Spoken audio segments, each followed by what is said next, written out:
خان وزیر خٹک صاحب، پہلے تو میرا سوال یہی ہے کہ جب یہ بات کہی گئی اور یہ سارے صوبوں سے آئی کہ صرف خیبر پختونخوا ایک ایسا صوبہ ہے جس میں گندم کچھ کم پیدا ہوئی ہے، باقی ہماری ضروریات کے لیے کافی ہے۔ کل میرے ساتھ کراچی سے ہول سیل گروسرز ایسوسی ایشن کے پیٹرن چیف تھے، انہوں نے کہا کہ ہماری ضرورت کے لیے گندم بھی موجود ہے، چینی بھی موجود ہے، سٹاک ہوئی ہے۔ اس کا مطلب یہ ہے کہ خرم دستگیر صاحب نے جہاں پہ اینڈ کیا ہے ایشو گورننس کا ہے۔ دیکھیں، پہلے تو میں آپ کو بتاؤں، آپ کو پتہ ہے کہ سندھ گورنمنٹ نے جتنی پرچیز کی گندم کی کچھ ریلیز نہیں کر رہے، سب وہ پنجاب سے کھینچ رہے ہیں، جان بوجھ کر یہ حرکت کر رہے ہیں۔ تو ایک تو پہلے یہ بتاؤں کہ سندھ حکومت جو پیپلز پارٹی حکومت یہ زیادتی کر رہی ہے اور یہ کبھی ہوتا نہیں تھا، یہ شروع کیا انہوں نے، نمبر ایک بات۔ نمبر دو بات میں کہتا ہوں، خرم دستگیر صاحب نے خود کیا ہے کہ بڑا ظلم کیا حکومت نے کہ 1500 روپے کی خریدی، 1500 روپے کی خریدی، چلو ظلم میں آپ کی بات مانتا ہوں، ظلم کیا۔ آگے جو اس کو آٹے کے کارخانے ان کو دیا، وہ بھی اسی ریٹ پر دیا نا، اس نے بھی اس کو گرائنڈ کر آگے پاس آن کیا، تو پھر کیا، پھر تو سستی ہونی چاہیے تھی اگر 1500 پر اتنی ہے تو کیوں کس طرح زیادہ ہوئی؟ آپ اگر کہتے ہیں کہ ہولڈنگ ہو رہی ہے، ہولڈنگ کہاں ہو رہی ہے؟ گندم کے پاس، گندم کا سٹاک حکومت کے پاس ہے، کچھ پرائیویٹ سیکٹر میں جو حکومت اپنا کوٹا پورا کر کے پرائیویٹ سیکٹر والوں نے اٹھائی ہے، مارکیٹ سے اٹھا کر مارکیٹ میں دے رہے ہیں، یہی چیز سامنے آپ کی ہے۔ اس کے اندر گورنمنٹ کا کون سا 1500 روپے پر خریدنا غلط کام ہوا؟ یہ تو اچھا کام ہوا، اس پر کیا غلطی؟ مجھے تو سمجھ نہیں۔ نہ ایک بات، نمبر دو بات، آپ کہتے ہیں کسی چیز کا جو پاکستان میں پروڈیوس ہوتی ہے اثر نہیں ہوتا، نہیں، سوری، ٹوڈے دنیا گلوبل مارکیٹ ہے، دنیا میں اگر آپ جو چیز چلے گی، دنیا میں آپ کا ڈالر ریٹ کم ہوا، ڈالر جو ہے 162 کے 165 66 میں آیا، اس کا امپیکٹ ہر ایک چیز پر جو پاکستان میں بنے گی اس پر بھی پڑے گا، کیونکہ آپ کا یا تو پھر آپ ایکسپورٹ کرنا شروع کر دیں یا پھر امپورٹ۔ تو یہ کہنا کہ پاکستان میں اس کا امپیکٹ نہیں پڑے گا، بالکل پڑے گا، اور اس کا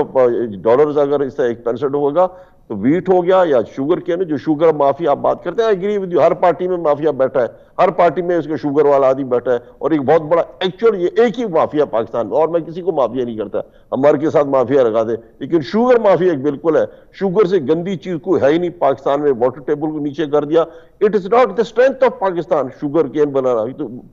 اگانا، تو کیوں کیا جا رہا ہے مجھے سمجھ نہیں آتی، اس لیے میں ان کو اسی کو ایک مافیا کہتا ہوں، باقی اور کسی کو نعمان صاحب میں آتا ہوں، اب ذرا آگے بڑھا جائے۔ خرم دستگیر صاحب یہ فرمائیے گا کہ ظاہر ہے کہ اپوزیشن کا ایک رول ہوتا ہے، عوام پریشان ہے، شیخ رشید صاحب آج کہہ رہے تھے کہ وہ اختلاف رکھتے ہیں، نفرت نہیں کرتے ہیں، اختلاف اور نفرت میں تھوڑا ہی فاصلہ ہوتا ہے، لیکن اپوزیشن جو ہے وہ بھی عوام کے ساتھ کھڑی ہوئی دکھائی نہیں دیتی ہے۔ نہیں، عوام کے ساتھ تو ہم کھڑے ہیں، ان کی آواز بلند روزانہ کی بنیاد پر کرتے ہیں، اور اگر آواز بلند کرنے کا معیار یہ ہے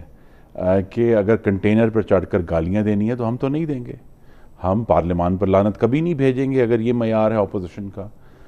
یہ ضرور ہے کہ انشاءاللہ محرم کے فوراً بعد ایک عوامی رابطہ مہم شروع ہوگی اور متحدہ اپوزیشن کے پلیٹ فارم سے ہوگی جو یہ سارے ایشوز اٹھائے گی۔ متحد ہو جائے گی جی، اپوزیشن آج آپ پریس کانفرنس میں متحد نہیں تھے، اپوزیشن متحد ہوگی اور اس پہ بہت کام ہو رہا ہے، اس کا جو اے پی سی ہونی ہے محرم کے فوراً بعد اس کا ایجنڈا مرتب ہو رہا ہے، اور یہ متحدہ اپوزیشن انشاءاللہ آپ کو نظر آئے گی سڑکوں کے اندر اوپر بھی، پارلیمان میں بھی، دونوں ایوانوں میں، صوبوں میں بھی، اور عوام کی آواز ہم بلند کریں گے۔ یہ آج بھی فرمائے گا کہ جو عدم اعتماد ہے، آپ سمجھتے ہیں کہ ان چند ہفتوں کے اندر وہ عدم اعتماد کی فضا جو ہے وہ ختم ہو گئی ہے اور آپ اتنا آگے بڑھ گئے ہیں کہ آج آپ کی پریس کانفرنس ہوئی ہے واک آؤٹ کے بعد تو جے یو آئی والا الگ تھے، آپ لوگ الگ تھے؟ نہیں، اس پہ جیسے میں نے کہا کام ہو رہا ہے، اور مستقل رابطے میں ہیں ہم مولانا سے بھی اور پیپلز پارٹی سے بھی، اور مجھے یہ بہت امید ہے کہ یہ جو عوام کی آواز بلند کرنی ہے، جو دوسری آپ کہتے ہیں جو اس میں ہمیں بڑا اہم معاملہ ہے وہ یہ ہے کہ اس حکومت کے 2 سالوں میں جو لارج سکیل مینوفیکچرنگ ہے اس کا تو انہدام ہوا ہے ندیم صاحب۔ پچھلے سال وہ 6% گری تھی، اس سال وہ 10% سے زیادہ گر گئی ہے۔ اسی وجہ سے ہم کہہ رہے ہیں کہ جو ان امپلائمنٹ کے نمبرز ہیں وہ بڑے بھیانک ہیں۔ کہ تقریباً جو ہے وہ 11 لاکھ پاکستانی پہلے فیز میں، اور اب شاید نمبر یہ بڑھ جائے، اور اس سے بھی جو بھیانک نمبر ہے جو حکومت چھپاتی ہے اور اس پر ذکر نہیں کرتی، وہ ہے پاورٹی نمبر، کہ جب مسلم لیگ نون کی حکومت ختم ہوئی تو رفلی یہ ایسٹیمیٹ تھا کہ پاکستان میں 35% لوگ خط غربت سے نیچے ہیں۔ آج کا ایسٹیمیٹ حکومت کے نمبرز نہیں ہیں، لیکن جو اکانومسٹ اس کو چیک کرتے ہیں وہ یہ کہہ رہے ہیں کہ 50% پاکستانی خط غربت سے نیچے چلے گئے ہیں۔ اب صرف اس حکومت کے دور میں اگر 35% سے 50 تک یہ نمبر کیا ہے، اس کا مطلب یہ ہے کہ کم از کم 3 کروڑ پاکستانی ان 2 سالوں میں بھوکے ہو گئے، ان کے پاس اپنے بچوں کو کھلانے کے پیسے نہیں ہیں۔ تو یہ اس حکومت کو کہ جو فیصلے تھے، یہ براہ راست تعلق ہے اس کا 13.25% کے انٹرسٹ ریٹ سے، اس کا براہ راست تعلق ہے اس تباہ کن ڈی ویلیویشن سے، کیونکہ جو 13.25% کا، یہ میں سیریس اکنامک بات کر رہا ہوں، اس کا جب آپ اینالائز کریں تو سوائے ہاٹ منی والے جنہوں نے آ کے ڈالر میں انویسٹ کیا اور اپنے پروفٹ کمایا ڈالروں میں اور پھر وہ واپس بھی چلا گیا 3.2 بلین ڈالر، اس کے علاوہ پاکستان کو 13.25% کے انٹرسٹ ریٹ کا کوئی فائدہ کسی کو نہیں ہوا۔ دوسری بات ڈی ویلیوشن بڑی اہم بات ہے، ڈی ویلیوشن میں ذکر ہو رہا ہے کہ جی یہ ہو گیا وہ ہو گیا۔ دیکھیے ڈی ویلیوشن کا ہمیں یہ نسخہ بتا رہے تھے کہ جی آپ کی ایکسپورٹ اس لیے مسلم لیگ نون کے دور میں نہیں بڑھی کہ آپ نے روپے کا قیمت آرٹیفیشلی اس کو پیگ رکھا۔ انہوں نے گرایا نا جی روپیہ 40%، لیکن ان 2 سالوں میں جو ابھی 2 سال مکمل ہوئے ہیں، یہ اس لیول پر ایکسپورٹ نہیں کر سکے جس پر مسلم لیگ نون نے اپنی آخری سال میں کیا تھا۔ تو یہ جو سارے فارمولے ہیں یہاں فیل اس لیے ہوتے ہیں کہ مس گورننس ہے۔ اچھا، اس میں نعمان وزیر خٹک صاحب یہ فرمائیے گا کہ ظاہر ہے حفیظ پاشا صاحب چونکہ ریسرچ کرتے ہیں اور وہ جو بات کرتے ہیں اپنی ریسرچ کی بنیاد پر بڑی ٹھوس کرتے ہیں، وہ کہہ رہے تھے کہ پاکستان میں 20 لاکھ لوگ سالانہ بے روزگار ہو رہے ہیں اور 20 لاکھ نئی ورک فورس مارکیٹ کے اندر انٹر ہو رہی ہے۔ اگر ہماری گروتھ منفی ہے اور ہماری جو صورتحال ہے اس حوالے سے، چاہے وہ صنعت سازی کی بھی ہو چاہے وہ جس کی بھی ہو، اگر یہاں پر کھڑی ہے تو پھر تو یہ معاملات جو ہیں یہ کیسے ٹھیک ہوں گے؟ ایک دوسرا، آپ یہ بات کہی جاتی ہے کہ جی اسحاق ڈار صاحب نے مصنوعی طور کے اوپر ڈالر کو ایک جگہ پہ فکس کیا ہوا تھا، انہوں نے ڈالر کو بھی ایک جگہ پہ فکس کیا ہوا تھا، زر مبادلہ کے ذخائر جو ہیں وہ بھی مضبوط تھے، انفلیشن ریٹ بھی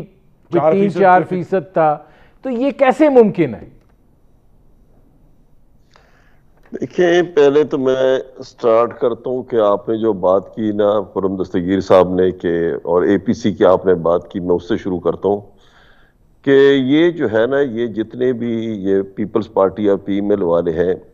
اس پہ کچھ ٹھیک بھی ہیں، لیکن اس میں جو ٹاپ لیڈرشپ میں 80% کرپٹ لوگ ہیں۔ خرم دستگیر ٹائپ جیسے کم ہی لوگ نظر آئیں گے آپ کو اس کے اندر۔